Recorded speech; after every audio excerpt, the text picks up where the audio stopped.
लाडके उपमुख्यमंत्री आदरणीय एकनाथ शिंदे साहेब आपल्याला संबोधित करतील। महाराष्ट्राच्या जनतेच्या हृदयातील मुख्यमंत्री आदरणीय एकनाथ शिंदे साहेबांचं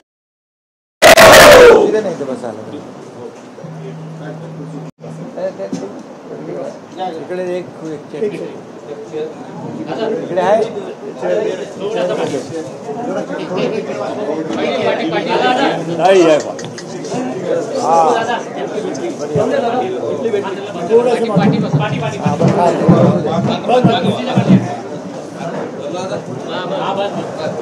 अमरावती जिल्ह्यातील सगळ्यात आधी सर्व चालू आहे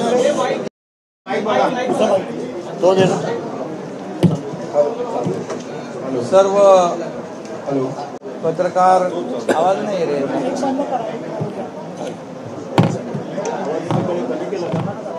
पत्रकार परिषदेमध्ये उपस्थित सर्व शिवसेनेचे नेते आणि मंत्री पदाधिकारी आणि पत्रकार मित्रांनो, आज अमरावती जिल्ह्यातील माजी आमदार ज्ञानेश्वर धाणे पाटील यांनी शिवसेनेमध्ये प्रवेश केलाय। मी त्यांचं मनापासून स्वागत करतो। त्यांच्यासोबत सुनील राऊत उपमहानगर प्रमुख आणि नगरसेवक उभाटा, श्याम धाणे पाटील जिल्हा प्रमुख,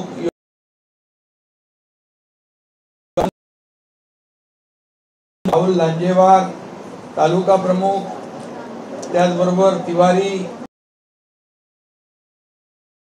संतोष मनोहर, निलेश पारवे, प्रकाश गोरटे, ऋषिकेश काकडे आणि सगळ्यांची नावं घेत नाही मी,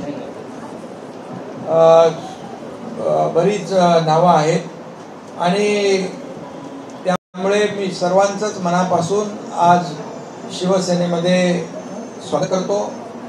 धाणे पाटील हे अनुभवी जुने जाणते शिवसैनिक आहेत।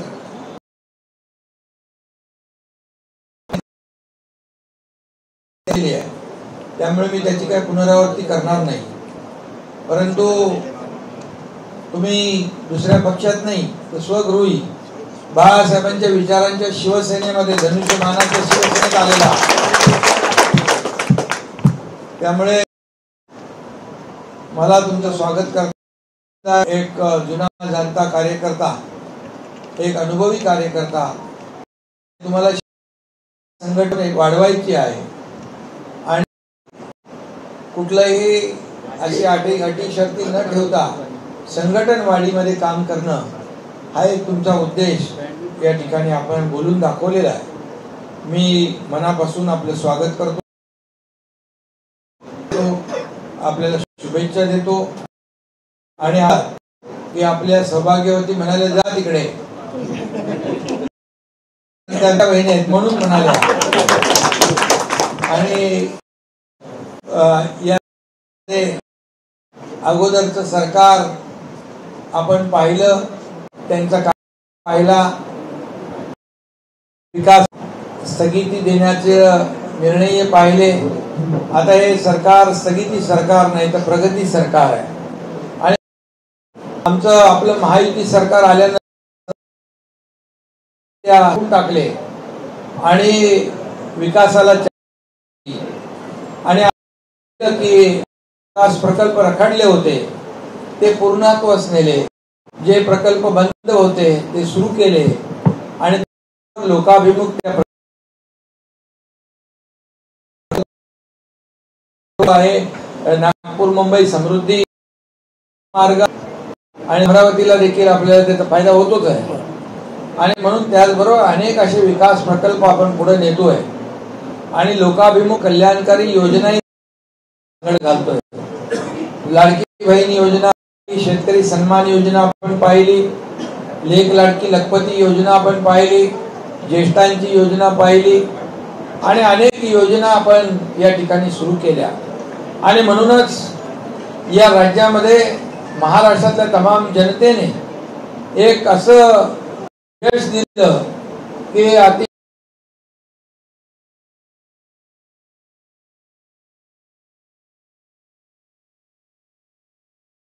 प्रयत्न, एक तलवार आणि खंजीर जप्त, विधी संघर्षग्रस्त बालकांवर गुन्हा दाखल। आणि एक लँडस्लाइड मॅन्डेट या महाराष्ट्रामध्ये कधी असं इतिहासामध्ये 232 संख्याबळ कधी मिळालं नाही, ते मिळालं. आणि यामागे शेतकरी बहिणी, लाडके भाऊ, ज्येष्ठ सगळ्यांचाच आशीर्वाद आहे. धारकरी सगळे लोक यामध्ये सहभागी होते. आणि म्हणूनच या विधानसभेच्या निवडणुकीमध्ये आपल्याला चांगले यश मिळालं. लोकसभेत देखील आपण कमी जागा लढवून 7 खासदार निवडून आणले आणि विधानसभेत 80 जागा लढवून 60 आमदार निवडून आले. त्यामुळे लोकांनी शिवसेनेवर, बाळासाहेबांच्या विचारांवर शिक्कामोर्तब केले, धनुष्यबाणावर शिक्कामोर्तब केले. आणि त्यामुळे काही लोक सातत्याने आरोप करत होते, सुरुवातीपासून 2022ला आपण सरकार आणलं, सर्वसामान्यांच्या मनातलं सरकार आपण आणलं.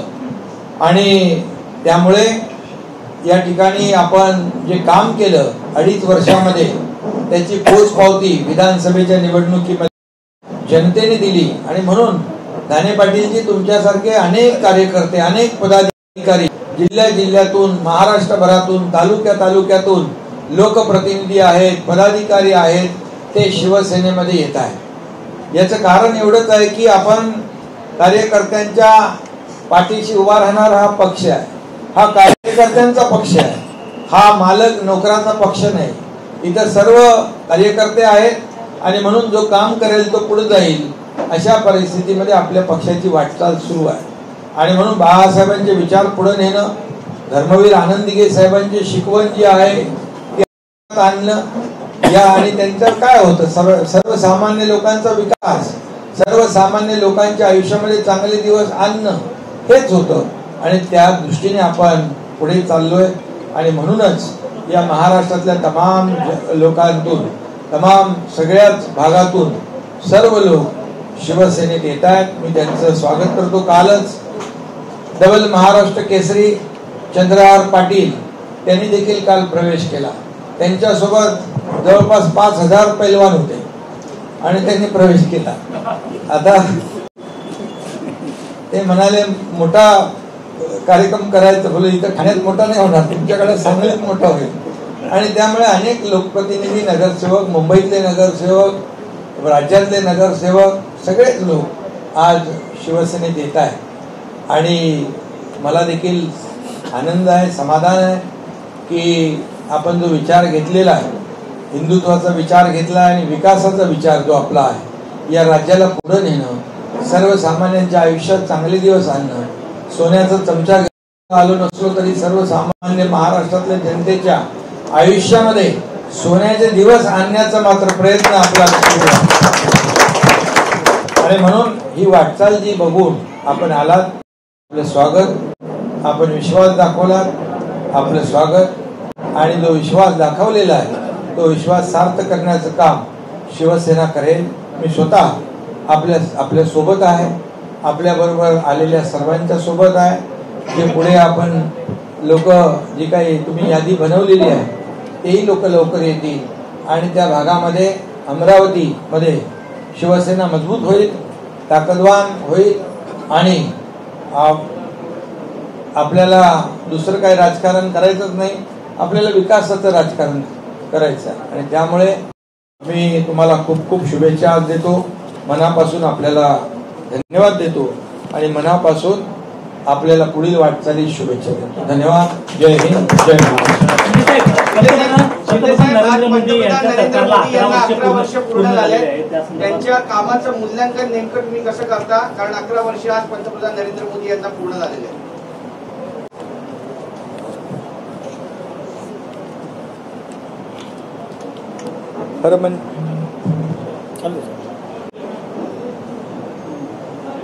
या देशाचे प्रधानमंत्री नरेंद्र मोदीजी त्यांच्या कारभाराला, NDA सरकारला 11 वर्ष पूर्ण होत आहे. आणि मोदीजींच्या प्रधानमंत्री पदाला 11 वर्ष पूर्ण होत आहे. मी त्यांचं मनापासून अभिनंदन करतो, मनापासून त्यांना शुभेच्छा देतो. कारण शिवसेना देखील सुरुवातीपासून बाळासाहेबांपासून आपल्या NDA मध्ये घटक पक्ष म्हणून राहिलेली आहे. आणि आजही शिवसेना NDA मध्ये आदरणीय प्रधानमंत्री मोदीजींच्या सोबत अतिशय खंबीरपणे उभी आहे. आपले खासदार त्यांच्या सोबत आहे. आणि म्हणून मी त्यांचं पुन्हा एकदा 11 वर्ष पूर्ण झाले आणि त्यानिमित्त पुन्हा एकदा मनापासून त्यांचं अभिनंदन करतो. मनापासून त्यांना शुभेच्छा या ठिकाणी देतो. मी एवढंच आपल्याला सांगू इच्छितो, 2014 साली देशाचे प्रधानमंत्री नरेंद्र मोदीजी यांनी या देशामध्ये काय परिस्थिती होती आपण पाहिली. सगळी घोटाळ्यांची मालिका, भ्रष्टाचाराची मालिका, सगळीकडे आपण त्याच बातम्या वाचत होतो. कोळसा घोटाळा, 2G स्पेक्ट्रम, कोयला काय आणखी शेणाचा पण घोटाळा झाला, चारा घोटाळा झाला, सगळे घोटाळे झाले. घोटाळ्यांचे कोळशाचं सांगितलं मी, कोळशाचा घोटाळा, कॉमनवेल्थ घोटाळा, सगळे घोटाळ्यांची मालिका या ठिकाणी आपण पाहिली. आणि या देशामध्ये पूर्णपणे भ्रष्टाचाराची बजबजपुरी माजली होती. परंतु या ठिकाणी गेल्या 11 वर्षाच्या काळामध्ये आपण जर पाहिलं तर एकही मोदीजींवर भ्रष्टाचाराचा डाग कोणी लावू शकलं नाही. एकही घोटाळ्याच्या बद्दल चर्चा करू शकलं नाही. ही वस्तुस्थिती आहे आणि त्याचा मला अभिमान आहे. आपल्या NDA पक्षाचं नेतृत्व करणारे प्रधानमंत्री नरेंद्र मोदीजी यांची यशस्वी ही कारकीर्द 11 वर्षात आपण पाहिली. आणि भारताला आर्थिक महासत्तेकडे नेण्याचा प्रयत्न, भारताला विश्वगुरु बनवण्याचा प्रयत्न हा या ठिकाणी आपण पाहिलेला आहे. याचा सार्थ अभिमान आहे. आणि 2014 पूर्वी आपण पाहिलं काय होतं आणि 2014 नंतर आपण पाहिलं की चांद्रयान कुठे पोहोचलं, जिथे कोणी पोहोचलं नाही. भारत पहिला देश आहे दक्षिण ध्रुवावर पोहोचणारा. आता मंगळावर जाण्याची आपली तयारी आहे. म्हणजे भारत एकीकडे विकास करतोय आणि त्याचबरोबर महासत्तेकडे जात असताना हे देखील मोठे मोठे अचीवमेंट जे आहेत हे पार करण्याचा प्रयत्न या ठिकाणी करतोय. आणि त्याचबरोबर जसं पाहिलं 11 वर्षामध्ये एकही घोटाळा, पुन्हा एकदा मी सांगतो, एकही घोटाळ्याबाबत चर्चा विरोधी पक्ष करू शकला नाही. एकही भ्रष्टाचाराचा डाग आदरणीय मोदीजींना लावू शकला नाही, लावण्याची हिम्मत केली नाही. असा पारदर्शक कारभार, विकासाचा कारभार करण्याचं काम या ठिकाणी मोदीजींनी केलेलं आहे. आणि मला आठवत आहे 2014 साली UPAचे संरक्षण मंत्री A.K. अँटोनी होते आणि त्यावेळेस ते म्हणाले होते की देशाच्या संरक्षण दलाची अवस्था बिकट आहे. जर युद्ध झालं तर आपण 10-12 दिवसापेक्षा जास्त युद्ध लढू शकत नाही. अशी परिस्थिती होती. 10-12 दिवस देखील आपण तग धरू शकत नाही. त्यावेळची अशी परिस्थिती होती. आता आपला देश आत्मनिर्भर केलाय मोदीजींनी. युद्ध नौका स्वतःची बनवली आहे. ब्रह्मोस स्वतःचा आहे. आता राफेल टाटा बरोबर घेऊन राफेलची विमानं या ठिकाणी बनवण्याचा आपला प्रयत्न आहे. त्यामुळे आणि म्हणून ब्रह्मोसची ताकद जी आहे आपण पहलगामच्या हल्ल्यावर मध्ये पाकिस्तानला दाखवली आणि जगभराने देखील ती पाहिली.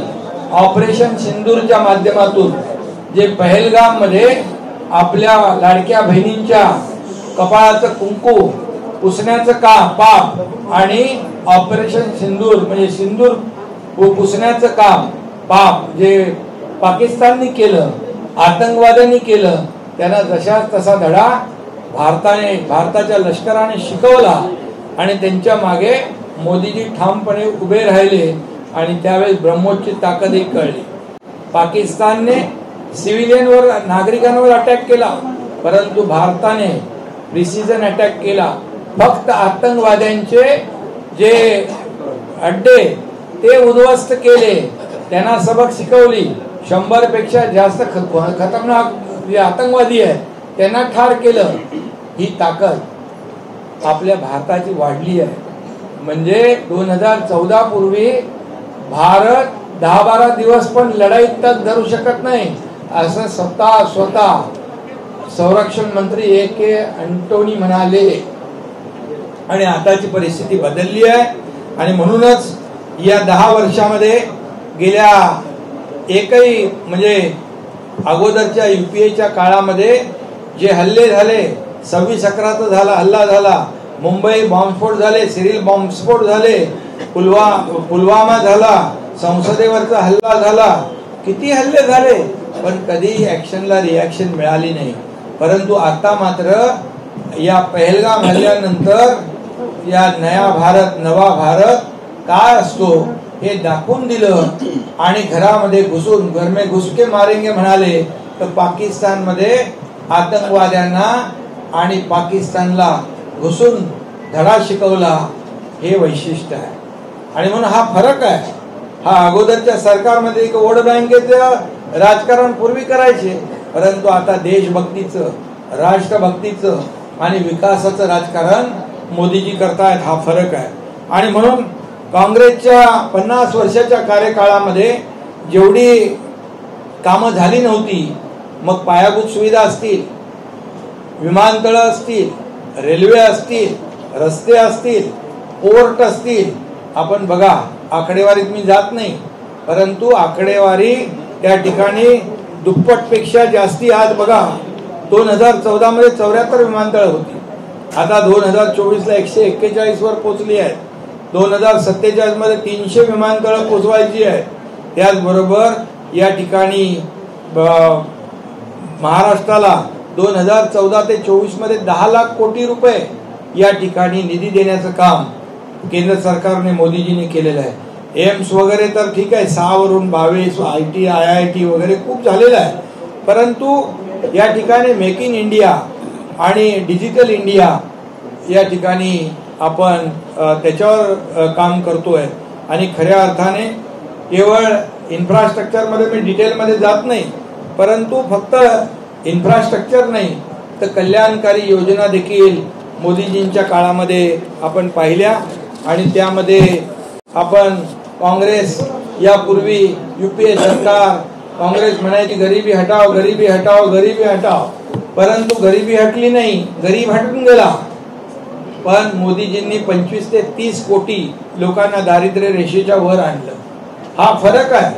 त्याचबरोबर 80 कोटी लोकांना अन्नधान्य मोफत देण्याचा निर्णय घेतला. त्याचबरोबर सर्वांसाठी घरं, PMAY मध्ये आज आपल्या महाराष्ट्राला देखील 30 लाख घरं दिली.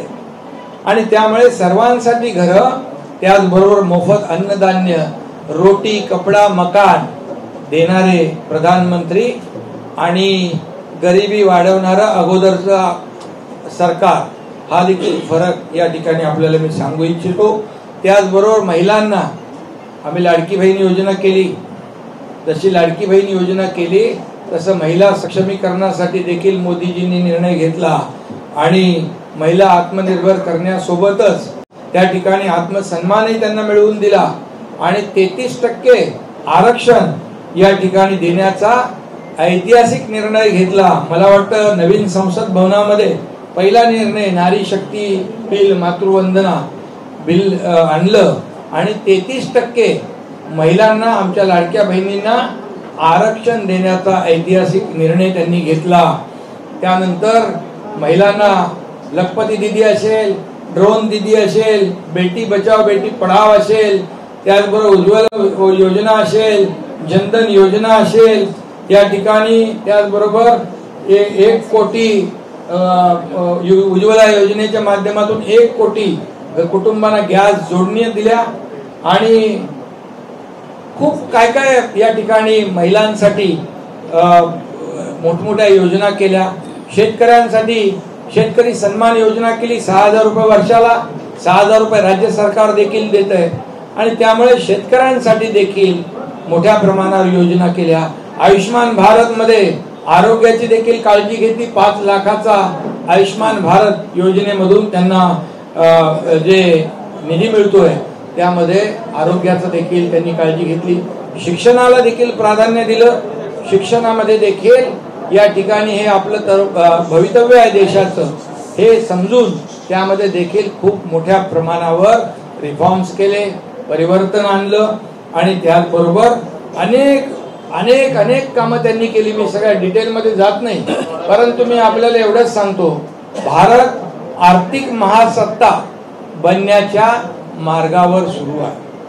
2014 पूर्वी आपल्या देशाची आर्थिक परिस्थिती आपली 11व्या क्रमांकावर होती आणि आता आपण 5व्या क्रमांकावर आहोत. आता 4थ्या क्रमांकावर येणार आहोत आणि पुढे 3ऱ्या क्रमांकावर आपली देशाची अर्थव्यवस्था 3ऱ्या क्रमांकावर येणार आहे 100%. आणि $5 ट्रिलियन इकॉनॉमीचा जे गोल आहे तो देखील अचीव केला जाईल. महाराष्ट्राचा देखील त्याच्यामध्ये जी काही कॉन्ट्रीब्युशन आहे $1 ट्रिलियन तिथं होईलच, परंतु देशाला आर्थिक महासत्तेकडे नेण्याचं ऐतिहासिक काम मोदीजी करतायत हे देखील आपल्याला मी या ठिकाणी सांगू इच्छितो. त्याने अनेक योजना केल्या. 12 बलुतेदारांसाठी, गरिबांसाठी विश्वकर्मा योजना केली. त्याचबरोबर आज आपण FDA मध्ये, GDP मध्ये, स्टार्टअप मध्ये आपला देश पुढे आहे. आणि म्हणूनच या सगळ्या बाबतीमध्ये आपण जर पाहिलं तर मोठ्या प्रमाणावर आज देशाला पुढे नेण्याचं काम त्या ठिकाणी करतायत. अर्थव्यवस्था आपली $1.36 ट्रिलियन वरून $3.5 ट्रिलियन पर्यंत पोहोचली आहे. GDP मध्ये देखील या ठिकाणी वाढ होऊन त्याच्यात देखील वाढ झालेली आहे. ती $3.5 ट्रिलियन पर्यंत गेलो आपण. आणि अशा पद्धतीने या ठिकाणी 11व्यावरून 5व्यावर, 5व्यावरून 4थ्यावर, 4थ्यावरून 3ऱ्यावर हे एकीकडे विकासाचं देखील पर्व सुरू आहे. आणि म्हणूनच मी आपल्याला एवढंच सांगतो की आज इन्फ्रास्ट्रक्चरमध्ये, एज्युकेशनमध्ये, हेल्थमध्ये, IT मध्ये, एव्हिएशनमध्ये, FDI मध्ये, वेलफेअर स्कीम्समध्ये, PM आवासमध्ये, शेतकरी सन्मानमध्ये आणि कृषी विभागात देखील खूप मोठ्या प्रमाणावर या ठिकाणी बदल घडत आहे. शेतीमध्ये देखील AIचा वापर, डबलिंग इन्कम शेतकऱ्याला झालं पाहिजे यावर मोदीजी काम करतायत. राज्य सरकार देखील डबल इंजिन म्हणून त्याच्यावर देखील काम करत आहे. आणि म्हणून आपल्याला मी एवढंच सांगतो की 370 कलम हटवण्याचं काम देखील मोदीजींनी केलं. मोदीजींच्या मार्गदर्शनाखाली या ठिकाणी केंद्रीय गृहमंत्री अमित शाह साहेबांनी ते 370 कलम हटवलं. हे देखील एक ऐतिहासिक काम आहे. ट्रिपल तलाक या ठिकाणी तोही केला निर्णय. त्याचबरोबर अयोध्येमध्ये राम मंदिर, भव्य दिव्य असं राम मंदिर, करोडो राम भक्तांचं स्वप्न त्यांनी पूर्ण केलं. हे बाळासाहेब ठाकरे, हिंदुहृदय सम्राट बाळासाहेबांचं स्वप्न होतं. ते म्हणायचे मला एक दिवस प्रधानमंत्री करा, मी अयोध्येतलं राम मंदिर बांधीन आणि काश्मीर मधलं 370 कलम हटवेन. हे स्वप्न देखील मोदीजींनी पूर्ण केलं. त्यामुळे ह्या सगळं जे आहे आज आपण पाहतोय की एकीकडे भ्रष्टाचार पूर्णपणे बंद केला, त्याला चाप लावला, एक पारदर्शक कारभार या ठिकाणी सुरू झाला आणि 2047चं विजन, 2029, 2035 आणि 2047चं विजन डोळ्यासमोर ठेवून या ठिकाणी विकासाचं जे पर्व आहे ते सुरू करत असताना देशाच्या संरक्षणामध्ये किंवा कुठल्याही परिस्थितीमध्ये तडजोड करणार नाही हे त्यांनी पहलगामच्या दुर्घटनेवरून, पहलगामच्या अटॅकवरून संपूर्ण देशाला दाखवून दिलं की भारत आता नवा भारत आहे. हा कुठलाही तडजोड देशाच्या सुरक्षेबाबत करणार नाही हे ठोकपणे सांगून धडा शिकवण्याचं काम या ठिकाणी मोदीजींनी केलेलं आहे. आणि म्हणून मी त्यांचं मनापासून अभिनंदन करतो. आणखी एका गोष्टीसाठी अभिनंदन करतो की हे झालं म्हणजे पहलगामचा अटॅक झाल्यानंतर जेव्हा पाकिस्तानला धडा शिकवण्याचं काम केलं त्यावेळेस भारताची भूमिका पूर्ण जगाला पटवून दिली पाहिजे. भारत कसा बरोबर आहे, भारताने जे ॲक्शनला रिॲक्शन दिलेली आहे. पाकिस्तानने अनेक वेळा हल्ले केले, परंतु यापूर्वीच्या UPA आणि काँग्रेस सरकारने ब्र काढला नव्हता, कधी त्यांनी आवाज काढला नव्हता. परंतु आता यावेळेस ॲक्शनला रिॲक्शन दिली आणि आपण भारताची भूमिका जगभराला कळली पाहिजे म्हणून 7 शिष्टमंडळं देखील जगभरामध्ये मोदीजींनी पाठवली. आणि त्याचं इप्सित काय, त्याचं इप्सित की असं की या सर्व देशांचा पाठिंबा भारताला मिळाला. कारण या सर्व शिष्टमंडळांनी जगातल्या सर्व देशांना 34 देशांना भारताची भूमिका कशी बरोबर आहे आणि पाकिस्तानचा दहशतवाद, जो दहशतवादी चेहरा तो उघडा करण्याचं काम यामध्ये या शिष्टमंडळाने केलं. आणि त्यासाठी देखील मी मोदीजींचं मनापासून अभिनंदन करतो. आणि म्हणून यशस्वी प्रधानमंत्री म्हणून त्यांचं काम या ठिकाणी सगळ्यांना मान्य करावं लागेल. आणि मी एवढे म्हणेन की 21वी सदी नरेंद्र मोदी असं म्हटलं तर वावगं ठरणार नाही. बोला आता काय हिंदी में 1 मिनट. राहुल गांधी टीका करता है कि नरेंद्र सरेंद्र है. राहुल गांधी टीका करता है.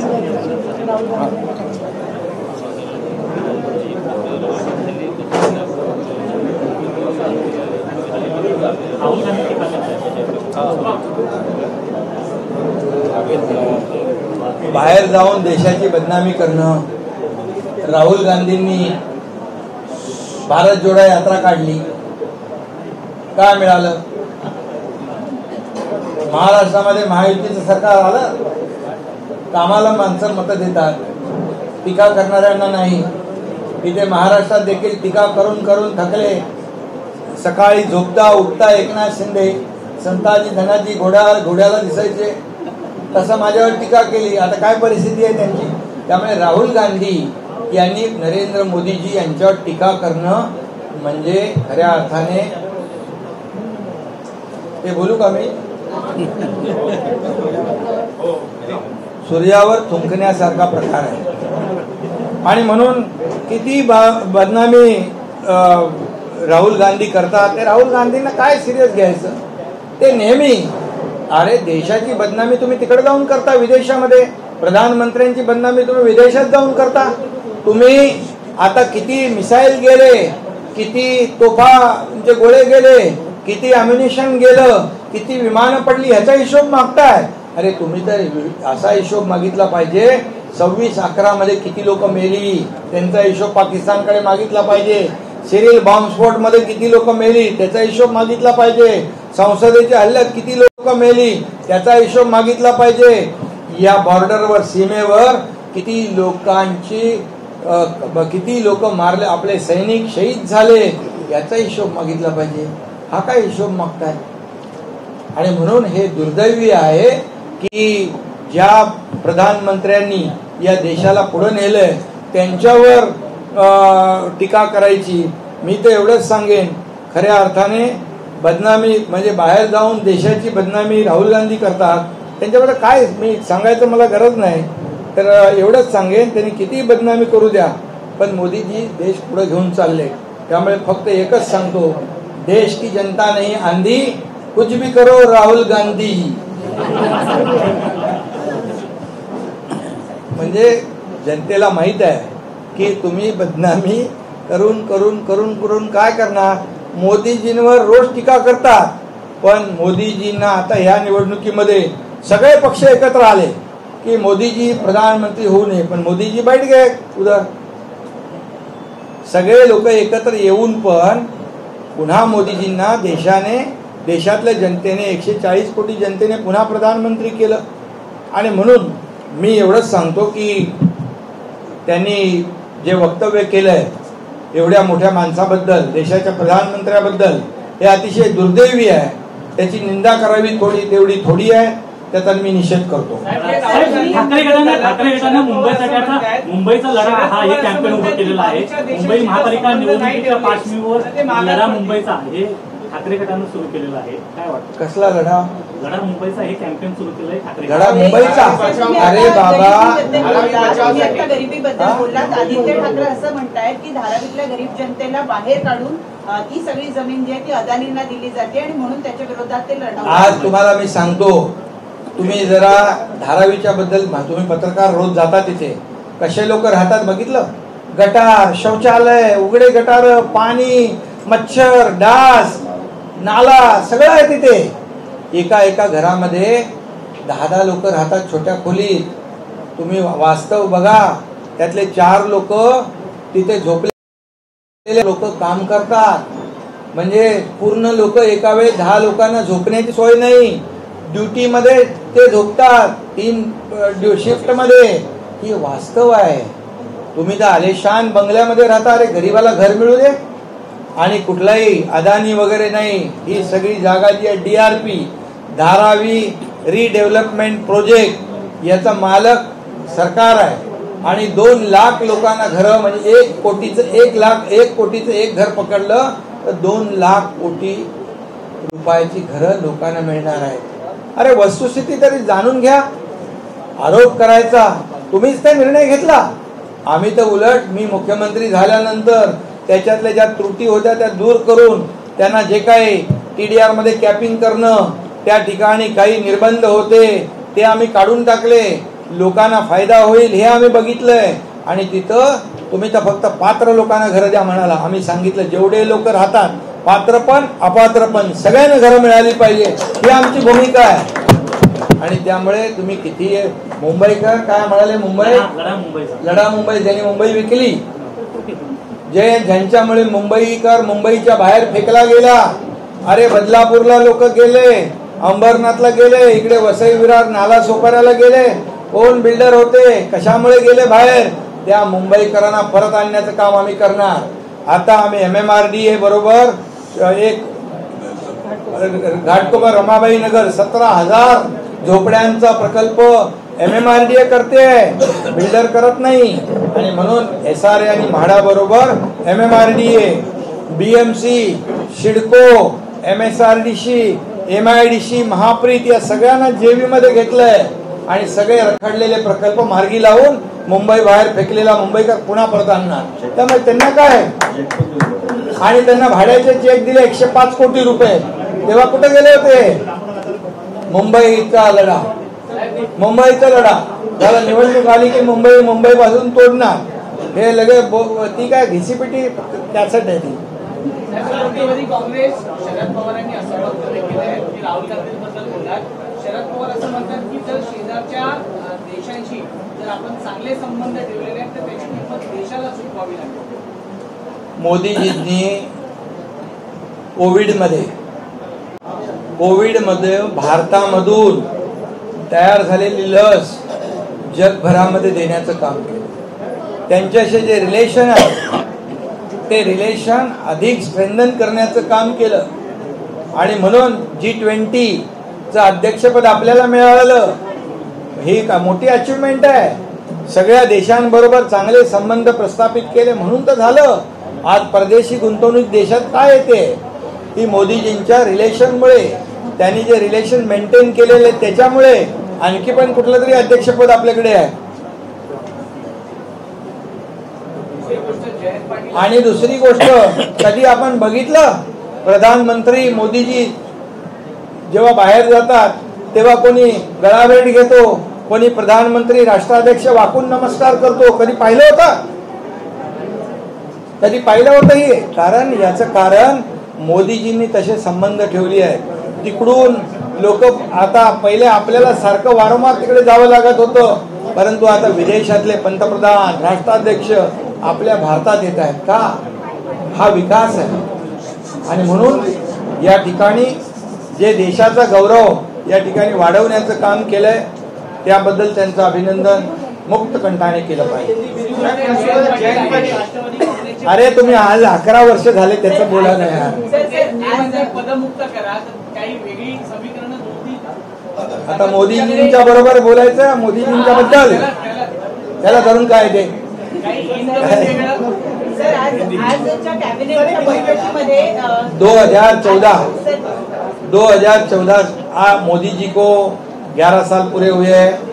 मैं उनका तहे दिल से अभिनंदन करता हूं. मोदी जी देश के प्रधानमंत्री 11 साल यशस्वी प्रधानमंत्री के रूप में उन्होंने काम किया. शिवसेना उनके एनडीए में शामिल है, इसका हमें अभिमान है. ये ते दरवाजा बंद करा रे, बंद करो दरवाजा सगळे तिथले बाहेर.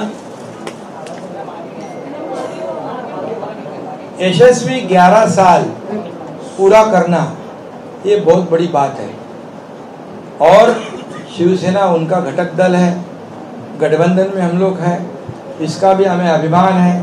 क्योंकि ये गठबंधन हिंदू हृदय सम्राट बाला साहब ठाकरे जी ने किया और आज यहाँ पर देश के आगे बढ़ाने का काम मोदी जी कर रहे हैं.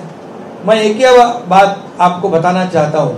2014 से पहले आप अगर पेपर पढ़ते या इलेक्ट्रॉनिक मीडिया आपके चैनल के माध्यम से देखते तो रोज वहां पर भ्रष्टाचार, घोटाले, ये सब रोज न्यूज आती थी. यहाँ पर 2G स्पेक्ट्रम, कॉमनवेल्थ, चारा घोटाला, कोयला घोटाला, ये सब हम पढ़ते थे. मुझे बताओ कि 2014 के बाद एक भी ऐसा आरोप लगाने की हिम्मत, जुर्रत किसी ने नहीं की और एक भी दाग आदरणीय प्रधानमंत्री जी के ऊपर लगाने की हिम्मत किसी ने नहीं की. ना एक भी दाग उन पर लगा. ये बहुत बड़ी अचीवमेंट है. और उन्होंने पूरी तरह ट्रांसपेरेंट काम किया. पारदर्शिता अपनी सरकार चलाते समय, कारोबार करते समय रखी. और इसीलिए आज हम देख रहे हैं कि उससे 2014 से पहले हम देखेंगे तो ये सब भ्रष्टाचार की मालिका थी. लेकिन 2014 के बाद हम देखेंगे तो चांद्रयान अभियान सक्सेस हो गया, मंगल की ओर जा रहे, देश की प्रगति हो रही है. उस वक्त यूपीए सरकार के संरक्षण मंत्री AK एंटोनी ने कहा था अगर लड़ाई हुई, युद्ध हुआ तो हम 10-12 दिन भी लड़ाई नहीं कर सकते. इतनी हमारी भारत की कमजोरी है. आज मैं आपको बताऊंगा कि भारत आत्मनिर्भर हो रहा है, सभी क्षेत्रों में आत्मनिर्भर हो रहा है, विकास में भी हो रहा है और संरक्षण दल में भी युद्ध नौका हम बना रहे. यहाँ पर ब्रह्मोस जैसा मिसाइल बनाया है, राफेल जैसा आज विमान जो है वो बनाने की शुरुआत होगी. तो ये देखिए कि पहले का भारत और नया भारत कितना फर्क है इसमें.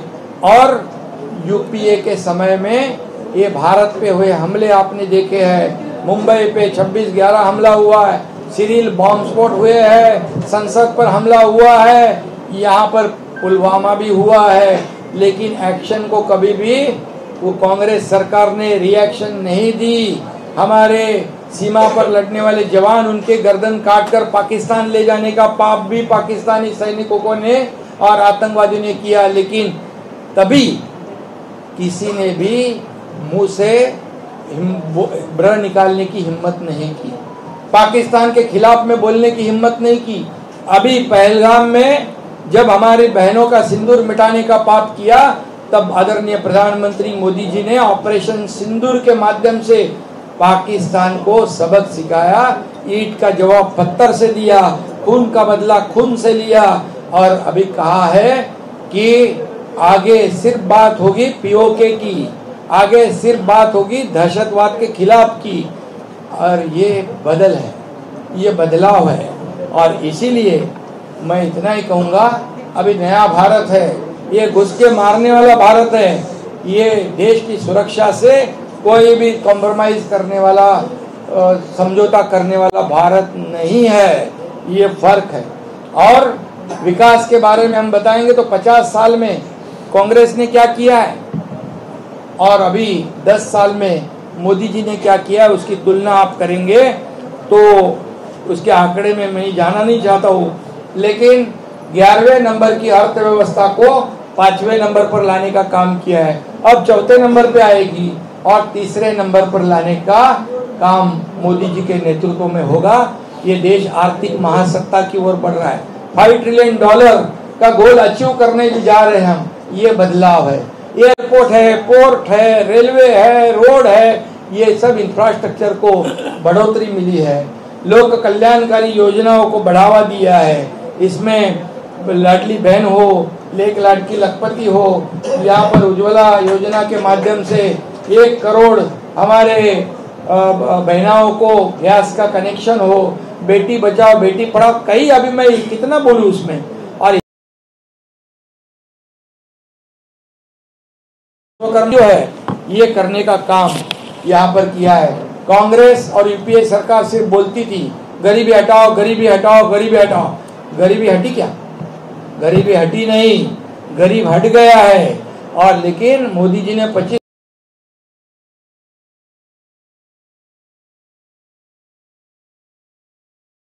सबको आवास, हाउसिंग फॉर ऑल, सबके लिए आवास, रोटी कपड़ा मकान देने का काम मोदी जी ने किया है। और इसीलिए मैं बाकी इसमें जाना नहीं चाहता। लखपति दीदी, ड्रोन दीदी, ये सब जो है ये तो उन्होंने काम किया है, विकास को आगे बढ़ाया है। 2029, 2035 और 2047 का विजन आपके सामने रखकर काम कर रहे हैं। सबसे बड़ा काम उन्होंने उनके नेतृत्व में, मोदी जी के नेतृत्व में गृह मंत्री जी अमित भाई ने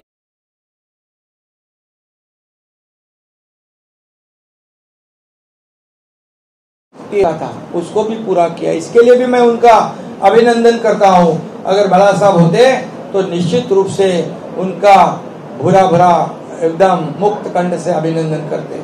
और इसमें जो भी आप देख रहे हैं, आज भारत आर्थिक महासत्ता की ओर जा रहा है। मैं किसी आंकड़ेवारी में नहीं जाना चाहता हूं, लेकिन इतना ही कहूंगा कि देश आगे बढ़ रहा है, देश का विकास हो रहा है।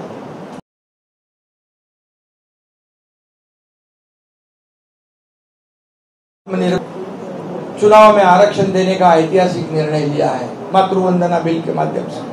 और इसीलिए मैं इतना कि पहले भी मैंने कहा मराठी में, 21वीं सदी नरेंद्र मोदी, ये मैं कहता हूँ, ये गलत नहीं होगा, ये सही है। और आज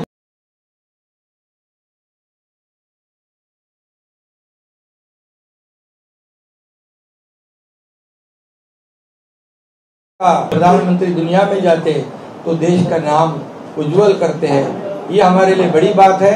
और इसलिए मैं गठबंधन में, एनडीए का एक घटक गठबंधन में शिवसेना पार्टी है, और इसीलिए मैं आदरणीय प्रधानमंत्री नरेंद्र मोदी जी को उनके 11 साल, ये उनका 11वां साल पूरा हुआ है आज, और 11 साल यशस्वी प्रधानमंत्री के रूप में उन्होंने काम किया है। इसलिए मैं उनको धन्यवाद देता हूँ। उनके सभी सहयोगी को, उनको भी धन्यवाद देता हूँ। और फिर एक बार आदरणीय प्रधानमंत्री नरेंद्र मोदी जी का बहुत बहुत अभिनंदन करता हूँ। सर, शिवसेनेचं संघटन मजबूत होत आहे, इनकमिंग शिवसेनेत सुरूच आहे, आगामी महापालिका निवडणुका येणार आहेत काही दिवसांमध्ये। या इतके वर्ष शिवसेनेचा झेंडा महापालिकेवरती होता, या वर्षी नेमका महायुतीमधला कोणत्या पक्षाचा झेंडा? महायुतीचा भगवा झेंडा फडकेल। कारण मग महायुतीमधले काही मित्र पक्ष जे आहेत ते असं म्हणतात की आता महायुतीसमोर विरोधक नाहीयेत, मात्र प्रतिस्पर्धी आहेत, तर नेमका त्यांचं म्हणणं काय आहे? निवडणुका जाहीर होऊ द्या, नेमकं सगळं कळेल तुम्हाला। धन्यवाद।